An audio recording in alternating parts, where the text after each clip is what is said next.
Let's mic, देश का मिजाज नॉर्थ।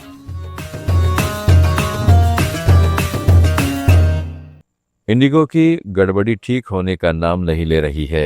आज छठवें दिन भी फ्लाइट कैंसिल होने का सिलसिला जारी रहा। समाचार लिखे जाने तक देश के विभिन्न एयरपोर्ट पर 650 से ज्यादा उड़ानें कैंसिल हो चुकी थी। दिल्ली एयरपोर्ट से इंडिगो की करीब 109 फ्लाइट्स कैंसिल हो गई। इस बीच नागरिक उड्डयन मंत्रालय ने इंडिगो एयरलाइन को आदेश दिया है कि वे रद्द या बाधित उड़ानों के सभी लंबित यात्री रिफंड का भुगतान आज देर शाम तक कर दें।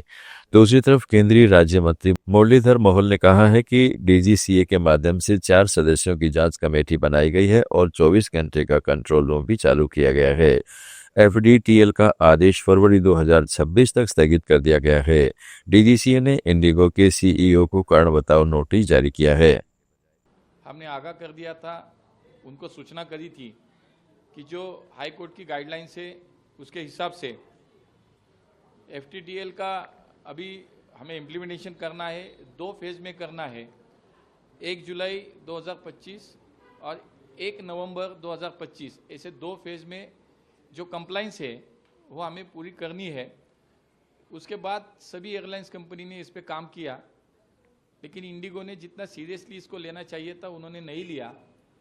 और आज हमने देखा कि 4 दिन पहले जो सिचुएशन क्रिएट हुई देश में, जो कियोस हुआ, उसकी वजह यही थी कि इंडिगो ने, उनके मैनेजमेंट ने ये सीरियसली नहीं लिया।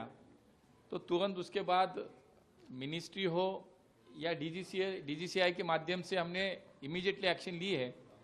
सबसे पहले तो 4 लोगों की एक इंडिगो एयरलाइंस की समस्या के चलते रेलवे ने अगले 2-3 दिनों के लिए कई जोन में 89 विशेष ट्रेनें चलाई हैं। सर्दियों के मौसम में बड़ी संख्या में उड़ानें रद्द होने और अतिरिक्त भीड़ को देखते हुए इन विशेष ट्रेनों की घोषणा की गई है। मध्य रेलवे ने पुणे से बेंगलुरु, पुणे से दिल्ली और मुंबई से दिल्ली सहित विभिन्न मार्गों पर 14 विशेष ट्रेनों की घोषणा की गई है। वहीं पश्चिमी रेलवे में भिवानी से मुंबई और मुंबई से शकूर बस्ती सहित 7 विशेष ट्रेनें चलाई गई हैं।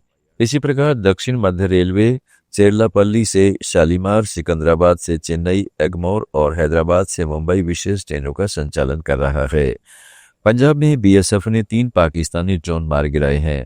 बीएसएफ की विज्ञप्ति में बताया गया है कि कार्रवाई में हेरोइन के 2 पैकेट बरामद किए गए। बीएसएफ ने फिरोजपुर के साकत्रा गांव के पास खेत में तलाशी के दौरान 1 किलोग्राम से अधिक हेरोइन बरामद की। बाद में पछारिया गांव के पास एक DJI Mavic 3 क्लासिक ड्रोन कब्जे में लिया गया। इसके अलावा अमृतसर के पास गांव में भी एक ड्रोन मिला है। मध्य प्रदेश के भोपाल जबलपुर नेशनल हाईवे 45 पर मंडा जिले के पिछिया विधायक नारायण सिंह पट्टा की कार को गलत दिशा से आ रही एक तेज रफ्तार कार ने जोरदार टक्कर मार दी। हादसा रायसेन जिले के कोड़ा जमुनिया क्षेत्र में उस समय हुआ जब विधायक भोपाल से मंडला लौट रहे थे। दोनों वाहन बुरी तरह क्षतिग्रस्त हो गए। हादसे में विधायक तथा उनकी कार में सवार अन्य लोगों को गंभीर चोट नहीं आई है। बालाघाट में फेसबुक पर केंद्रीय गृह मंत्री अमित शाह के खिलाफ अपमानजनक टिप्पणी करने वाले एक शिक्षक से जवाब तलब किया गया है। उसकी पोस्ट में SC/ST आरक्षण और बिहार चुनाव के नतीजों को लेकर शाह पर टिप्पणी की गई थी। जनजातीय कार्य विभाग बालाघाट के सहायक आयुक्त शकुंतला डामोर ने उच्च श्रेणी के शिक्षक को नोटिस देकर 3 दिनों में जवाब मांगा है। उत्तराखंड के मुख्यमंत्री पुष्कर सिंह धामी ने आज चमोली में आयोजित 18वें अमर शहीद सैनिक मेले में कहा, हमने राज्य में भ्रष्टाचार को समाप्त करने के लिए जीरो टॉलरेंस नीति के तहत संकल्पित होकर कार्य किया है। भ्रष्टाचार में लिप्त अधिकारियों को जेल पहुंचाने का काम किया है। हमारा प्रयास है कि प्रदेश में आपदा पीड़ित परिवारों की ज्यादा से ज्यादा मदद की जाए। हम समर्पित होकर क्षेत्र में विकास का काम कर रहे हैं। शीतलहर ने पूरे उत्तर प्रदेश को चपेट में ले लिया है। कानपुर की बीती रात प्रदेश में सबसे ठंडी दर्ज की गई। यहाँ न्यूनतम तापमान 5 डिग्री रहा, जो सामान्य से कम है। मौसम विभाग के अनुसार हल्के बादल छाने से रात का पारा थोड़ा ऊपर जा सकता है, लेकिन ठंड से राहत नहीं मिलेगी। प्रदेश में अभी उत्तर पश्चिमी बर्फीली हवा चल रही है, जिससे हाड़ कांपने वाली सर्दी, सुबह शाम घना कोहरा भी छाया हुआ है। आप सुन रहे थे let's mike more than radio. Follow कीजिए